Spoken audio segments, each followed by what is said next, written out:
मी मिलिंद विष्णू साबळे, आंतरराष्ट्रीय मानवाधिकार आणि मीडिया संघटन महाराष्ट्र राज्य या संघटनेमध्ये महाराष्ट्र राज्य प्रभारी म्हणून काम करत आहे। आज आमच्या संघटनेच्या वतीने महाराष्ट्र राज्य मुख्यमंत्री, महाराष्ट्र राज्य महसूल मंत्री, तसेच सांगली जिल्हाधिकारी, तसेच अप्पर तहसीलदार सांगली राजवाडा चौक, तसेच प्रांताधिकारी मिरज या सर्वांना आमच्या संघटनेच्या वतीने निवेदन सादर केलेलं आहे। या निवेदनामध्ये आम्ही मागणी केली आहे की आपल्या सांगली जिल्ह्यातील हरिपूर या गावामध्ये बेकायदेशीरपणे अवैधरित्या माणुसकीला जीवाच्या हिताचा सुरक्षिततेचा विचार न करता 4 ते 5 हजार ब्रास बेकायदेशीरपणे मातीचे उत्खनन या ठिकाणी जोरात चालू आहे।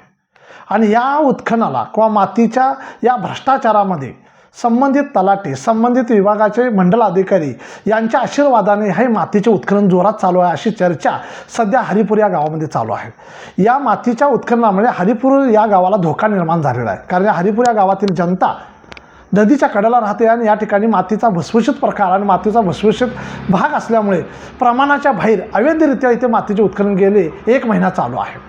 तरी देखील कुठल्या प्रशासनाचे लक्ष आहे की नाही असा प्रश्न पडत आहे। या ठिकाणी जनतेने दंगा केल्यानंतर तलाठी व मंडल अधिकारी यांनी चोरून चुकीच्या पद्धतीने तडजोड करून भ्रष्टाचार लपवण्यासाठी पंचनामा केलेला आहे आणि हा पंचनामा खोट्या स्वरूपाचा आहे।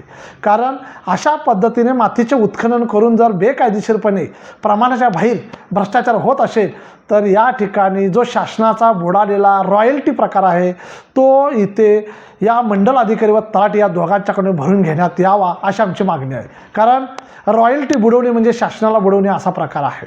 तसेच संबंधित तलाठी व मंडल अधिकारी यांची चौकशी खात्रीने करण्यात यावी, कारण एवढा मोठा भ्रष्टाचार या ठिकाणी होत आहे। तसेच वाहतुकीस देखील अडथळा न करता हरिपूर या गावामध्ये कोणालाही न माहिती होता जुजबी पद्धतीने जाणीवपूर्वक या ठिकाणी मातीचे उत्खनन चालू केलेलं आहे। आणि या सर्व भ्रष्टाचाराला आपले मंडल अधिकारी व तलाठी आणि तसेच या भागातील ग्राम विकास अधिकारी हे यांचा आशीर्वाद आहे असा आमचा इथं जाहीर आम्ही इथं प्रकट करत आहोत। म्हणून मरील महोदयांना आमच्या संघटनेच्या वतीने विनंती आहे की या सर्वांची खात्रीने चौकशी करावी आणि यांच्या चौकशीमध्ये जर दोषी ही व्यक्ती आढळली असेल तर यांना कायमचे निलंबन करण्यात यावे, बडतर्फ करण्यात यावे आणि यांच्यावर फौजदारी स्वरूपाची कारवाई करून येथील मातीचे उत्खनन किंवा जो भ्रष्टाचार चालू आहे त्वरित थांबवावा आणि जनतेची सुरक्षा कशी होईल यासाठी प्रयत्न करावा, एवढीच आमच्या संघटनेच्या वतीने विनंती आहे।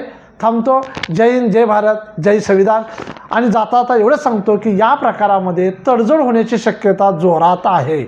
यामुळे वरील महोदय म्हणजेच महसूल मंत्री आणि कलेक्टर साहेबांनी यामध्ये जातीने लक्ष द्यावे अशी पुन्हा एकदा विनंती करतो। थांबतो। जय हिंद, जय भारत, जय संविधान।